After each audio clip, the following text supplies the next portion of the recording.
Hi everyone, welcome back to my channel. Today's video is going to be totally different from anything I have ever done. I watched the beautiful ItsSabrina do this video and it really inspired me. Not only that, it is a really important subject to address, being a female, and also I did think about doing this last year, and then I was like, should I not? Because a lot of people find talking about women's health TMI, too much information. So if you feel that way, then click off this video. I'm not going to get graphic obviously, but I am going to be realistic. But it is something really important, and as you will see in the title, I am going to be talking about smear tests. Now, I'm not a doctor.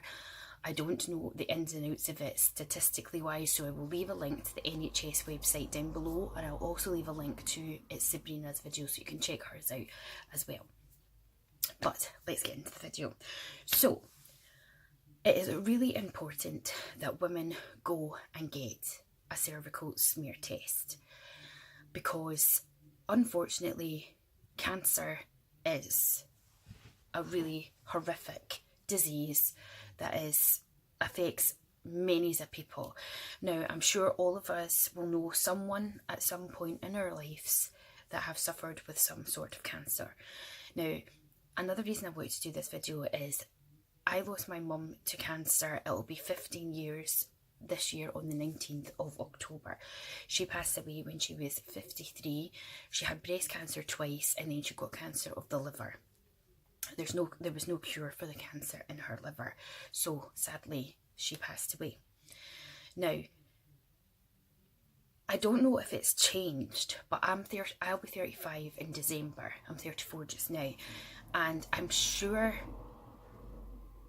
it was when you were like 18, 20ish or something, you got sent out the obligatory, I don't know if that's the right word even, but the mandatory letter from your GP saying you were due a cervical screening. Now, I was just like, I am not going for this. I don't want to do it. It's embarrassing. It's going to hurt. It's uncomfortable. You have to get your bits out in front of this person you don't know. I don't want to do it. So I used to put it off and put it off and put it off. Now, my mum, I was 19 when my mum died. So obviously I had a couple of letters before that and just like binned them. But because it's a mandatory letter, it just keeps coming out. So obviously I got a letter again after my mum passed, and you know, it says NHS on the front. My dad is quite nosy, but he was like, look, you know, your mum's passed, I'm worried, you know, you haven't said what this letter is, like what's happening. And I was like, oh, nothing, it's just a smear test and whatever, I've binned it. And he was like, look, you need to go and have it. He was like, I know it's easy for me to say because I'm a man, I don't need to go through all that. He was like, but in light of what's happened and the family history of cancer, please go and do it. So anyway, I booked the appointment. I really psyched myself up to go for the appointment as much as you can. My neighbour said she would come with me because I was really nervous. I didn't want it to be a male doctor, and thankfully it was a female doctor, but she was saying even if it was a male doctor, you have a female nurse in with you. But I was like, I really don't want a male doctor, I just want a female doctor. So we made the appointment and my neighbour came with me. Now again, I'm just telling you my experience. You can correct me if I'm wrong. If there's anybody that watches my channel who's a nurse or a doctor or knows anything in the health profession, obviously put your input in. So went to the doctor. What they do is they ask you all these personal questions, like, I can't quite remember as such, but I know they asked me if I was sexually active. Now at that point I was 19, 20, and I hadn't been sexually active. I hadn't had sexual intercourse by then. So I was like so embarrassed. She was asking me all this, and like my neighbour was sitting there, and I was like, oh my god, this is so cringe. And then she's like, I'm really sorry, but we have to ask you these things. And I was like, okay. And then she said to me, well, since you're not sexually active, I am not going to do the smear test today. I refuse to do it. So I was like, oh. And I was like, can I ask why that is? And she's like, I just do not feel comfortable performing a cervical smear test on someone that is still a virgin, basically. So I was like, right, okay. So put that to back in my mind, off I went, and I thought, fair enough. great. So she said to, before I went, she said to me, you will still get these mandatory letters. And she said to me, please do, if you do become sexually active, book in to have a cervical smear test. So I thought nothing of it, because who is going to volunteer to want to have a smear test? And off I went. So basically, I didn't have my first smear test until I was about 25, 26. And I became sexually active maybe a few years later after I'd had this smear test. Because I'm not going to go into my sexual history, but I just wasn't ready. I wasn't ready. So when I kept getting the letters and I was like, oh my God, I don't want to go. And I just ignored it for ages. And then I went to my doctor just for another appointment, and she said to me, oh, I see you haven't had a cervical smear test yet. And I thought, here we go. And I was like, no. And she's like, is there any reason for that? And I was like, I explained to her, the situation before, and she was like, okay, some doctors are like that. She was like, some would have done it, but she was like, it possibly would have been a bit more uncomfortable for me because I haven't been sexually active. I was like, right, okay. And then she was like, well, I've got time now to do it. And I was just like, oh my God. And I thought, right, okay, let's just get it over and done with. So effectively, I was cornered as such. So I didn't have time to get as nervous about it if I had, say, booked it for a couple of weeks' time and I knew it wasn't going to happen. So basically, with the cervical screening, what you do is, you're lying on the bed and you've got your knees up to start off with, and they've got a towel over you, to cover your modesty as such. And then when you're ready, she'll come round and they get you to bear your legs down as far as you can, so that you're comfortable, so that, it's comfortable as such. And what they do is they've got this plastic thing that's called a speculum, and it looks kind of like a beak. It's kind of that shaped. And what they do is, obviously, they put lubricant on it, and then they insert it into your vagina, and then they clamp it open so that they can see the wall of your cervix. Then they get a swab, and it's got like a soft brush on the end, and what they do is they swab round your cervix to take some cells.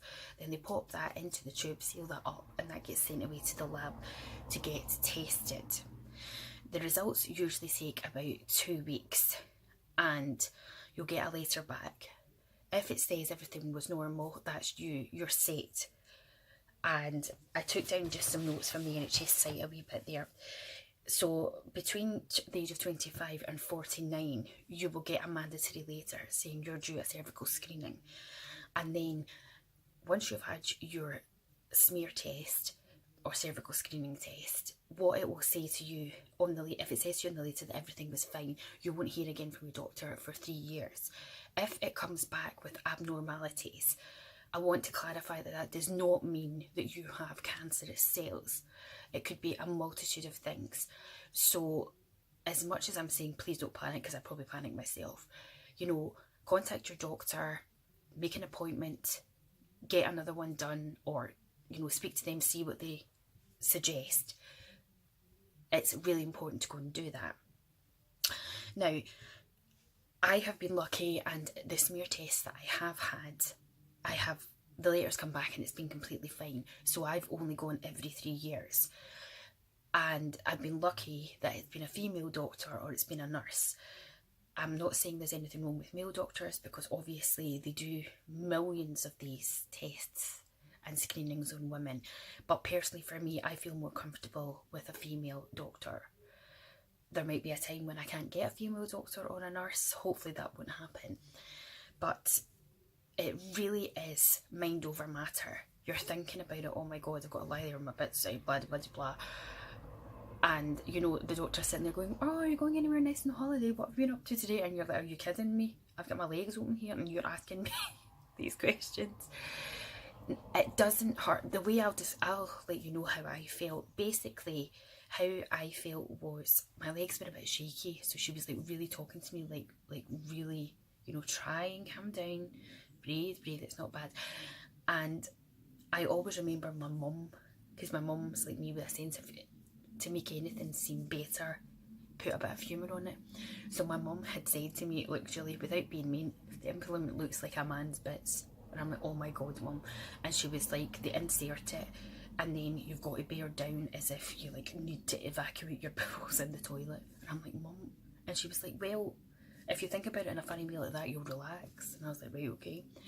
And then she was like, and then they do this wee swab, they take it back out, and then you might feel a bit of pressure. And I honestly thought I was going to bleed after it. I just assumed if you're going to have an implement up there and they're doing anything, you're going to have a little bit of bleeding. I didn't bleed. I don't know if some women do, but I didn't bleed. All I felt was like, you know, that pressure of when you've just had your period or you're about to start, or if you've just had sex and you've got that tight muscles. That is exactly how I felt. And that went within a few hours of the day. There was no bleeding, nothing, and I was perfectly fine. So it is definitely mind over matter. I mean, I'm not saying if I got a smear test later in today, I'd be like, oh yes, let's rush and book that smear test. But I don't have that dread anymore. I know that it doesn't take very long, and I know that it's for the greater good. So please do, when you get your letter in for your smear test, book that appointment. It literally takes 4 or 5 minutes. The doctor or the nurse will ask you a few questions. Yes, they're going to be ones you might not want to answer, but you know, it's confidential between you and your doctor. About 3,000 cases of cervical cancer are diagnosed each year in the UK. That is a lot of people. So if you can do all you can to prevent you becoming that person, then why wouldn't you go and do it?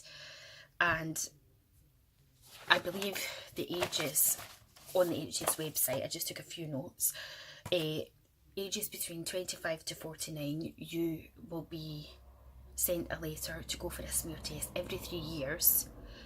At the age of 50 to 64, it's every 5 years. And then women over 65, they will only be asked to go for a cervical screening if they've had abnormal cells. So, you know, at least it's not like every month like your period. If you can cope with your period, you can cope with going for a little smear test. Now, I've got friends that are, well, I haven't seen them in ages, but I know for a fact that even at 32, the person was sexually active and still has never gone for a smear test because the thought of it really puts her off, even though her own mother had a smear test and had abnormal cells. She didn't have cancer, but she had abnormal cells. And you would think that would make you want to go more and get the test done. So take someone with you. You know, you can take a female friend. I took my neighbour, you know, because I didn't have my mum. It really, really isn't as bad as you think. It definitely is mind over matter. I mean, even when the first doctor wouldn't do it because I wasn't sexually active, when I went away, and I'm a very open person, and I was talking to my friend, you know, my neighbour, and saying that, you know, I had kissed boys and it had got to other stages, but I would just freeze up if anything else came of it. I actually thought there's something wrong with me. I'm never going to be able to ever be intimate with a guy, ever. Because as soon as it came to anything like that and down below, I thought it's going to hurt and I'm going to seize up. And that's the way I was with the smear test, because it's mind over matter. If you think it's going to hurt, you tense up. See, even getting blood tests, I used to be horrendous. I used to get myself in such a state. Now I just go, I sit there, I don't look, ow, needles in, it's done. You know what I mean? I'm still a wimp. You know, I've had lumbar punctures. So painful. I was just in tears the whole time. But a lot of things, it definitely is mind over matter. But to save your life and to make sure that you are not one of these 3,000 people who possibly get cervical cancer, is it not worth it to just go to that doctor for that 4 or 5 minutes and get it done? So that is my experience of them. As I say, I haven't had a bad experience with it. It's not pleasant. You don't want to lie there with your doctor or whatever, being like, la la la, you know, yep, well, you're down there checking my bits. But I've never had a child. I mean, come on. People that get pregnant and have multiple babies or even one baby, you know, your personal space is getting invaded. So for us women, at some point in your life, it's going to be inevitable that you're going to have to get your bits out in front of the doctor. So please, please, please, when you get that letter, go and have a smear test. It's not as bad as you think. It's up in here, you're thinking all kinds. You'll go in there, you'll do it, and you'll be like, God, what was I worried about? And then you can put your mind at rest, knowing that regardless of what the results are, you have taken that first step to doing what needs to be done. Anyway, I'm going to leave it here. Hope it wasn't too much TMI. What did you think to this style of video? As I say, I'm quite an open person. I don't get embarrassed about talking about sex or bullying or anything like that. You know what I mean? It's life. I've been bullied. I can talk more about that. If you wish me to do a video on it, leave it down below. You know, I'm not going to go into my sexual experiences, but if there's any of you out there that are possibly worried about it or nervous or feel the pressure to lose your virginity because all your friends are or at a young age, you know what I mean? If you're not ready, don't do it. That's what I say. I was 22. I don't care. I'm not embarrassed about it. I'm not ashamed to be like, yeah, I was 22 when I lost my virginity. I was 22. I wasn't interested in boys at 16, 15, 17, 18, whatever. Yes, I kissed boys. Yes, it got to stages, but I wasn't going to be pressured into it. Same with drugs. I haven't got time for drugs, ecstasy, popping pills, making you feel good. Hello, I would rather go and have a drink and have a hangover the next day and know I'm going to be fine. But that's my personal preference. So if you want me to discuss any other subjects, then you can let me know in the description bar.